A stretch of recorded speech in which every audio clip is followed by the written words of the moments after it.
Vamos continuar com o nosso estudo. Hoje, sugestão, capítulo 14. É um capítulo curtinho, você com certeza fará uma leitura bem rápida. E a nossa meditação ficará dos versículos 25 até o versículo 33. O tema: renunciar a tudo para seguir Jesus. Grandes multidões caminhavam com Jesus. Ele se voltou e lhes disse: se alguém vier a mim sem me preferir ao seu pai, à sua mãe, à sua mulher, aos seus filhos, aos seus irmãos e às suas irmãs e até à própria vida, não pode ser meu discípulo. Com efeito, quem entre vós, quando quer construir uma torre, não começa por se assentar para calcular a despesa e avaliar se tem com que ir até o fim. De outro modo, se ele lança os alicerces, sem poder terminar, todos os que o virem zombarão dele e dirão: eis um homem que começou a construir e não pôde terminar. Ou qual rei, quando parte em guerra contra outro rei, que não começa por se assentar para considerar se é capaz, com 10.000 homens, de enfrentar aquele que marcha contra ele com 20.000? Senão, enquanto o outro ainda está longe, ele manda uma delegação e pede para fazer a paz. Do mesmo modo, qualquer um de vós que não renuncie a tudo o que lhe pertence, não pode ser meu discípulo. Pelo jeito temos uma bela meditação pela frente, não é verdade? Olha, meu irmão, minha irmã, nós sabemos que renunciar a tudo para seguir Jesus é um desafio que abala as convicções, né? Há um momento em que as palavras de Jesus, elas nos desarmam completamente, como nesta passagem que nós acabamos de ouvir. São palavras que parecem duras e ao mesmo tempo desafiadoras. Odiar sua família, renunciar às suas posses, carregar o seu instrumento de tortura. É natural até mesmo se perguntar sobre o que Jesus está falando. Muitos cristãos hoje, e talvez até mesmo os próprios ouvintes de Jesus, preferem ignorar ou evitar reflexões mais profundas sobre essas palavras ditas por ele. No entanto, isso seria um erro, embora, sem dúvida nenhuma, também compreensível, porque exige uma decisão. E não é uma decisão simples, não é uma decisão fácil. Portanto, eu convido você a refletir um pouco sobre o contexto que Jesus enfrentava quando ele falou dessa forma, com seus discípulos. Jesus, meus irmãos e irmãs, estava anunciando, nós sabemos disso, uma nova maneira de Deus governar o mundo. E toda a história, as tradições do povo de Deus até aquele momento havia sido em preparo para aquele grande momento.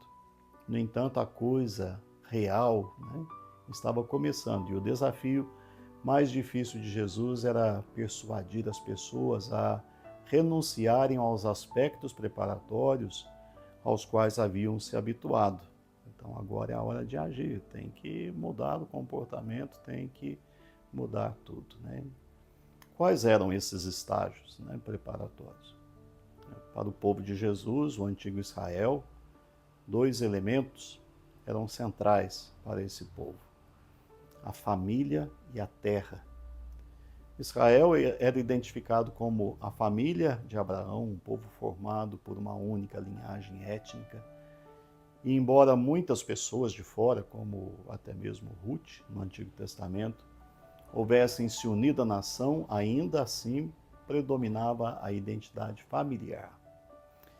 Além disso, o povo se definia pela terra em que vivia, um território pequeno, disputado no Oriente Médio. E mesmo na época de Jesus, quando mais judeus viviam fora daquela terra, todos consideravam aquele lugar sua verdadeira casa e, portanto, um legado inestimável, insubstituível, né? E agora, um novo momento, Jesus os desafia a renunciar à família e também às posses. Jesus estava redefinindo o povo de Deus, deixando claro que esses marcadores de identidade não mais importariam.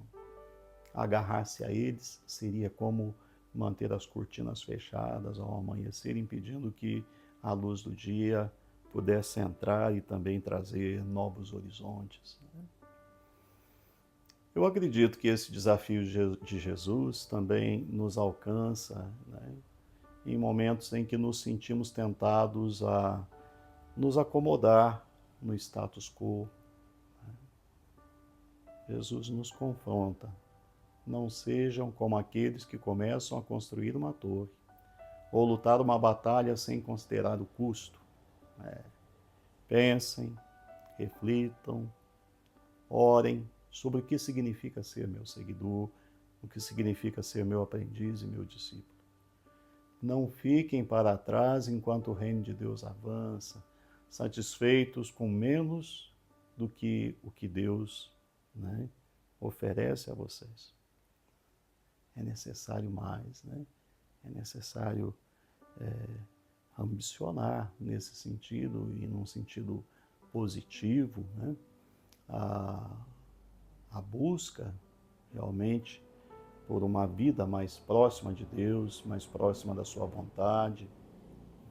Santo Inácio de Loyola, o fundador da ordem jesuíta, ele expressou esse sentimento em uma oração que permanece poderosa. Eu não sei se você conhece essa oração. Ela é mais ou menos assim, né? Senhor, ensina-me a ser generoso, ensina-me a servi-lo como o Senhor merece, a dar sem contar os custos, a lutar sem medo das feridas, a trabalhar sem buscar descanso, a servir sem esperar recompensa, com a certeza de que faço a tua vontade. Como que essa oração ressoa aí, ó, no seu coração? Essa oração de Santo Inácio, né? Servir a Deus como Ele merece, a entregar tudo sem custos, a lutar sem se preocupar com as feridas, a trabalhar sem descanso, a servir sem esperar recompensa, né? E, acima de tudo, buscar a vontade de Deus. Quais são os pensamentos e sentimentos que essa oração desperta em você? Convido você a rezar a partir das respostas que forem brotando aí, né? Aí, ó, dentro do seu coração. Tá bem? Faça essa experiência. Meu Senhor e meu Deus, esteja sempre à minha frente, indicando-me por onde eu devo andar. Esteja sempre ao meu lado, amparando-me nas dificuldades e atrás de mim com todos os anjos do Senhor, protegendo-me de todo mal, hoje e sempre. Por intercessão de Nossa Senhora Aparecida, desça sobre você, desça sobre a sua casa, sobre a sua família, sobre o seu trabalho, sobre o seu dia, a bênção do Deus Pai e Filho e Espírito Santo. Amém.